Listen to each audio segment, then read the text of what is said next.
नमस्कार। आज हामी क्यानन प्रिन्टरमा प्रयोग हुने मेन्टेनेन्स कार्ट्रिजको बारेमा कुरा गर्न गइरहेका छौँ। हामीलाई मेन्टेनेन्स कार्ट्रिज के हो र यसले के काम गर्छ भन्ने कुरा थाहा पाउनु जरुरी छ। हामीसँग यहाँ उपलब्ध मेन्टेनेन्स कार्ट्रिजहरू एउटा G01, G02, G03 र G04 हो। मेन्टेनेन्स कार्ट्रिज चाहिँ G0170 प्रिन्टरमा प्रयोग हुन्छ र G02, G2020, G3020, G3060 जस्ता प्रिन्टरमा प्रयोग हुन्छ र G03, G3070 जस्ता प्रिन्टरमा प्रयोग हुन्छ र G04 चाहिँ 1737, 3770 जस्ता प्रिन्टरमा प्रयोग हुन्छ। मेन्टेनेन्स कार्ट्रिज एउटा इन्जेक्ट प्रिन्टरको महत्त्वपूर्ण पार्ट हो। यसले ओभरफ्लो भएको इङ्क र वेस्ट भएका इङ्कहरूलाई कलेक्ट गर्छ। वेस्ट इङ्क अथवा ओभरफ्लो इङ्क फुल भएपछि चाहिँ डिस्प्लेमा 1725, 1726 जस्ता एरर कोडहरू देखा पर्छन्। यस्ता एरर कोडहरू देखा परेपछि हामीले मेन्टेनेन्स कार्ट्रिज परिवर्तन गर्नुपर्छ।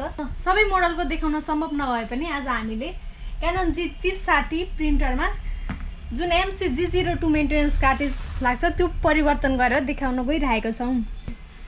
जस्तै हाम्रो मेन्टेनेन्स कार्ट्रिज फुल भएपछि चाहिँ यहाँ डिस्प्लेमा 1726 अथवा 1726 अथवा 1725 जस्ता एरर कोडहरू देखा पर्छन्। नत्र यहाँनेरि रेड लाइट ब्लिङ्क हुँदै गर्छ।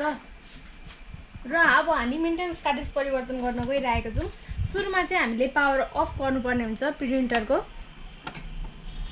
र मेन्टेनेन्स कार्ट्रिज चाहिँ प्रिन्टरको यो पछाडि भागमा हुन्छ र हामीले यो स्क्रु यहाँबाट यसरी खोल्नुपर्छ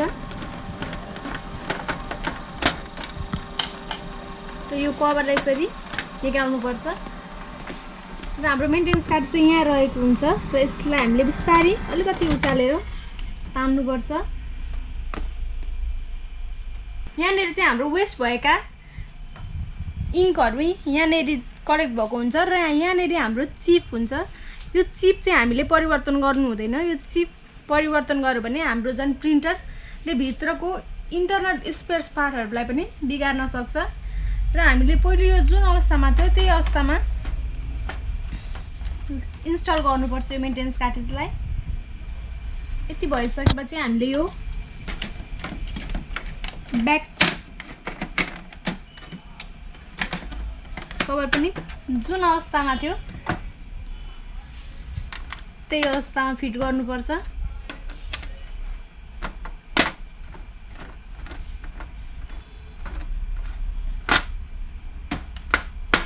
यति फिट गरेपछि हाम्रो प्रिन्टर रेडी मोडमा आइसकेको छ।